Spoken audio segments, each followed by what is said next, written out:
Bon, alors les livres, quoi, c'est du mois, ça, hein, c'est ça? Ouais, c'est le livre du mois. C'est ce qui est sorti ce mois-ci. Ouais. Je sais pas, je vois bien les couleurs là. Ah. Hop. D'abord, est-ce qu'on a le droit de faire une chose pareille? Hop.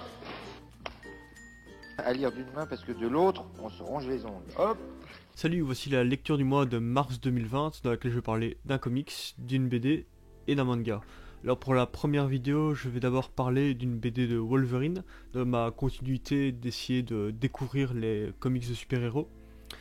Donc j'ai décidé de lire Civil War avec la compilation qui a été faite par Panini Comics. Et donc là il y a une aventure de Wolverine sur une centaine de pages qui compile un certain nombre de tomes qui étaient sortis donc à part, mais qui rentrent dans l'arc Civil War. Une BD sortie entre 2006 et 2007. Le scénario est de Mark Guggenheim et le dessin de Humberto Ramos. C'est la seconde BD Wolverine que je lis. Et la première c'était Old Man Logan que j'ai apprécié mais sans plus. Mais celle-là j'ai vraiment beaucoup aimé du coup. Et même l'histoire Civil War de manière globale je la trouve assez intéressante et c'est marrant de voir comme ça flirte avec The Boys et Watchmen, mais surtout The Boys parce que je l'ai mis en tête, avec ce côté glauque qu'ont les super-héros qui se définissent comme des citoyens plus qu'ordinaires, avec toute la puissance que ces personnes ont, physique et politique et financière, et que ça produit des débordements et qu'effectivement on flirte très vite avec le fascisme quand on parle de super-héros, de vigilantes, etc. quoi. Et vu que je connais les super-héros principalement via les films Marvel, c'est assez étonnant de voir comme ils vont plus loin en termes de noirceur et d'ambiguïté morale chez leurs personnages et de la mise en scène de leurs super-héros. Et donc ils se permettent beaucoup plus de violence, que ce soit physique, ou simplement de l'utilisation de leur pouvoir de citoyens plus qu'ordinaires, qu'ils utilisent pour faire un peu ce qu'ils veulent en fin de compte, et sans rendre de compte à personne. Donc ces BD Civil War, en mettant davantage les pieds dans le plat de toute la problématique réelle que suppose le fait d'avoir des super-humains dans notre monde, implique, rend d'un seul coup le récit, le propos beaucoup plus intéressant. Et c'est vrai que quand t'as des mecs qui peuvent produire des explosions nucléaires autour d'eux grâce à leur pouvoir ou des choses comme ça, je sais pas comment tu fais pour gérer ça autrement que par des lois super répressives quoi. Pas que je défends ce point de vue, mais ça me paraît assez compliqué comme problème à résoudre, de devoir gérer ce genre de société quoi. Donc c'est intéressant de voir ça, surtout en connaissant The Boys qui lui va pousser à l'extrême le concept de qu'est-ce qui se passerait si on était réellement dans une société structurée autour des super-héros et que ces super-héros soient institutionnalisés par l'État, par le gouvernement, par les lois et que donc d'après The Boys ça ne peut que mal tourner et même très très très mal tourner. Mais donc du coup pour cette BD de Wolverine, déjà ce qui m'a séduit d'emblée c'est la manière dont est dessiné Wolverine qui est vraiment qui flirte vraiment avec l'animal, avec le gorille, le chien enragé. Il est vraiment bien réussi quoi. Et comme Wolverine c'est un personnage taciturne, on a une grosse utilisation de l'encadré narratif pour montrer sa pensée, être dans sa tête et suivre son point de vue face à toutes les situations dans lesquelles il va être impliqué. Parce que donc ici dans cette histoire, Wolverine décide d'enquêter sur un mutant, un mec avec des super pouvoirs qui a détruit une ville de 600 habitants en s'explosant. En générant une explosion autour de lui. Et ce qui est donc un événement marquant dans les faits de Civil War et ce qui précipite le vote de la loi de recensement, qui est donc l'enjeu de Civil War. Et donc Wolverine en tant qu'électron libre mutant décide de faire justice lui-même comme il a l'habitude de faire quoi. Et donc il va faire une sorte de road trip où il va rencontrer différents héros et personnages et va faire une enquête qui va mener à une espèce de complot d'industrie qui cherche à se faire de la thune sur la loi de recensement quoi. Et pour reparler du dessin, ce qui est chouette c'est que c'est un dessin duquel émane vraiment du dynamisme à lui tout seul, c'est-à-dire que l'auteur va extrêmement peu jouer, et pourtant il y a beaucoup de moments d'action etc, mais il va extrêmement peu jouer avec les lignes de vitesse qu'on peut voir souvent dans les bandes dessinées, ou le fait de découper un mouvement sur une même case pour montrer le dynamisme d'un mouvement etc. Non, là le dessin vraiment se suffit à lui-même et les couleurs jouent aussi là-dessus, des couleurs très dynamiques avec donc ces effets très infographie etc. Et donc c'est toujours chouette de voir un dessinateur réussir à montrer énormément de sensations de mouvement avec des dessins purement figés pour le coup quoi, contrairement à tous les subterfuges que fait la bande dessinée habituellement, et à raison hein, mais habituellement pour représenter de la vitesse et du mouvement quoi. Et ici par exemple dans ce combat qui se passe donc dans une forêt, où où l'auteur va projeter comme un motif les feuilles des arbres sur le corps des personnages qui se battent. Et donc déjà il y a Wolverine qui est à poil dans ce truc parce qu'il vient de subir une explosion et il s'est recomposé sur ses vêtements. Et plutôt que de dessiner les ombres pas complètement opaques mais plus avec un effet de transparence qui vient de se déposer sur le personnage, ici les feuilles vont vraiment se poser vraiment comme un motif de guépard pleinement noir et opaque sur le corps des personnages, qui va donc donner soit un effet de peinture de guerre, soit un effet, comme je disais, de guépard et donc d'animal sauvage qui se bagarre. Et visuellement, ce motif très brut, très géométrique de feuilles noires est vraiment étonnant. C'est un truc de mise en scène de dessin vraiment bien pensé, je trouve, ça me plaît beaucoup. Et donc, comme je disais, on va beaucoup suivre Wolverine via des encadrés narratifs pour suivre le cours de sa pensée, vu que c'est quelqu'un qui, en apparence, est une grosse brutasse sans cervelle. Et c'est d'ailleurs la vision que peut en avoir les personnages qui l'affrontent, parce que eux n'ont pas, contrairement au lecteur, le privilège d'avoir accès à sa pensée, et au fait qu'il l'analyse beaucoup chaque moment. Ce que permet aussi cette présentation de la pensée du personnage, ça permet de le faire beaucoup bavarder, entre guillemets, pendant des combats, pendant des moments de dynamisme, et que donc le temps de la parole, qui parfois peut sembler étrange dans une bande dessinée, parce qu'une longue parole va être présenté au sein d'une action qui elle dure une seconde, et donc parfois on peut avoir un petit décalage si ce truc là n'est pas très bien fait. Là la pensée a beaucoup plus de largesse parce qu'une pensée c'est beaucoup moins tangible en termes de durée de temps qu'une parole prononcée. Et contrairement par exemple à Spider-Man qui lui bavarde beaucoup pendant les combats, mais d'ailleurs dans Amazing Spider-Man c'est très bien fait, hein. Il bavarde beaucoup mais on a quand même cette impression de dynamisme dans le combat. Mais contrairement à la parole, la pensée est souvent plus sincère que...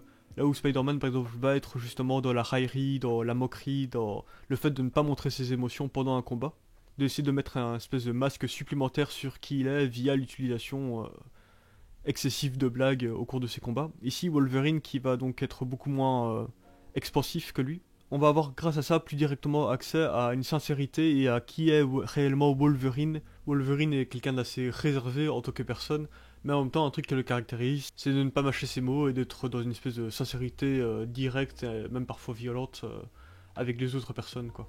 Contrairement à un Spider-Man qui lui cache son identité à ses proches et a une double vie constamment, quoi. Ce qui rend Wolverine en fin de compte beaucoup plus expressif qu'un Spider-Man qui est pourtant beaucoup plus bavard que lui dans les faits. Et donc je vais spoiler l'histoire à la fin, donc si ça vous dérange, coupez la vidéo. Où on va revenir sur tous les moments où Wolverine est mort pendant le récit, parce qu'il se fait tuer plusieurs fois au cours du récit. C'est un truc cool avec ce pouvoir d'invincibilité, c'est que ça enlève cet enjeu presque artificiel de est-ce que le héros va survivre à l'action ou pas, alors que dans plus de 99% des cas, c'est même pas un vrai enjeu, parce qu'il y a une histoire de franchise derrière, etc.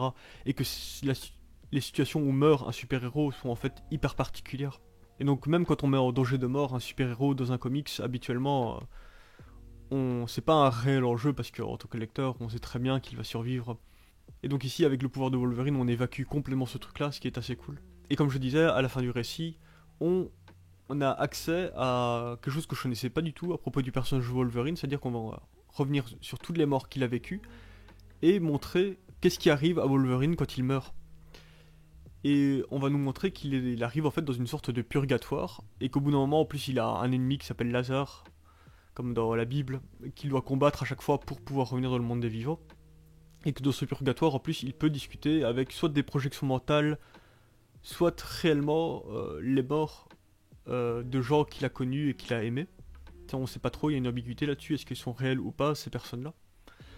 Mais ce qu'il dit explicitement, Wolverine, c'est qu'à chaque fois qu'il meurt, en fait, c'est lui qui décide de revenir et de ressusciter, c'est par sa propre volonté qu'il décide de le faire. Et que c'est pas quelque chose auquel il est condamné. Et que donc son invulnérabilité, c'est pas quelque chose qu'il subit réellement, c'est quelque chose qu'il décide de porter et d'assumer. Vu qu'il décide de pas aller vers la lumière, mais de revenir à chaque fois.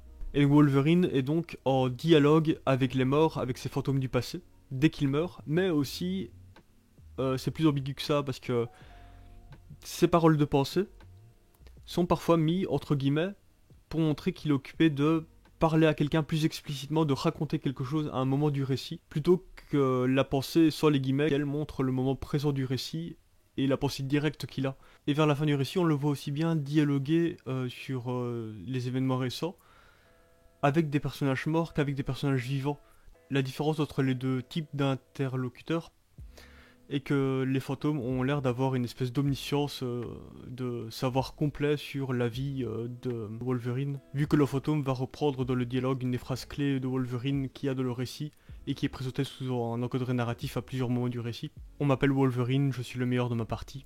Ce qui rend d'autant plus fort le fait que l'on montre constamment la pensée de Wolverine, parce que lui-même a conscience que tout ce qu'il pense et tout ce qu'il vit est également transmis à ces fantômes du passé, quoi. Et ces encadrés narratifs qui sont hyper proches dans la forme, vraiment la seule chose qui les différencie, c'est donc l'utilisation des guillemets. Les guillemets montrent qu'il est occupé de raconter explicitement à quelqu'un les événements qui se sont produits, et encore une fois, la pensée montre la réflexion de Wolverine sur le moment présent. Mais comme ces deux formes sont extrêmement proches et que l'on sait que les fantômes ont une omniscience sur la pensée de Wolverine et sur les événements qu'il vit, et donc ça renforce cette idée, je trouve, que Wolverine est constamment accompagné de ces fantômes du passé, à qui il rend constamment des comptes et auxquels il ne peut pas échapper. Et effectivement, Wolverine est une personne extrêmement vieille qui a vécu énormément de choses, et qui donc forcément a un rapport au passé et aux gens qui est complètement différent du Pékin moyen. Et je trouve ça vraiment cool que cet encadré narratif, qui est donc moins formalisé qu'une bulle, qui elle, en plus avec la queue de la bulle, va directement être raccrochée à un personnage. Ici, la pensée est quelque chose qui flotte beaucoup plus, qui est beaucoup plus extérieur, comme une narration de voix off dans un film, ou quelque chose qu'on peut retrouver plus traditionnellement dans le roman aussi. C'est un texte qui est beaucoup plus éthéré, et qui donc se raccroche, je trouve, d'autant mieux à cet aspect du fil de pensée de Wolverine qui est constamment ressassé.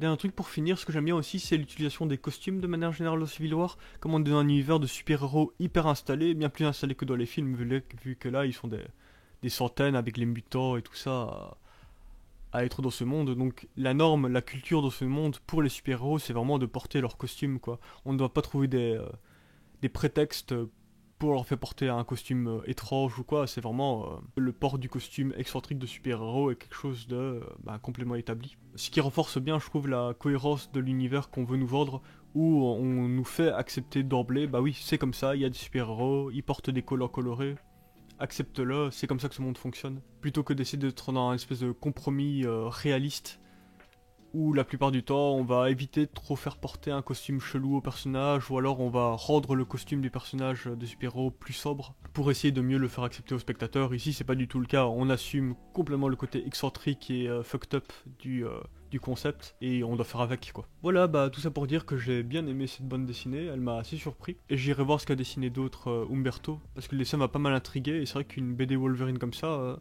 j'aurais bien pris une série complète, beaucoup plus grande que juste une grosse histoire d'une centaine de pages, ça m'aurait bien plu de voir encore davantage. La présentation du personnage m'a bien plu, le découpage, la mise en scène était vachement bien, donc ça il faut remercier l'auteur, Mark Guggenheim, même si comme d'habitude c'est toujours très frustrant, on ne sait pas qui a réellement réalisé le découpage et le placement des cases et l'enchaînement des différents cadres, etc. Ça c'est rarement dit au sein même de la page titre de la bande dessinée, il faut aller chercher soi-même l'info si elle existe quelque part, bref. Merci de m'avoir écouté, on peut passer à la prochaine vidéo.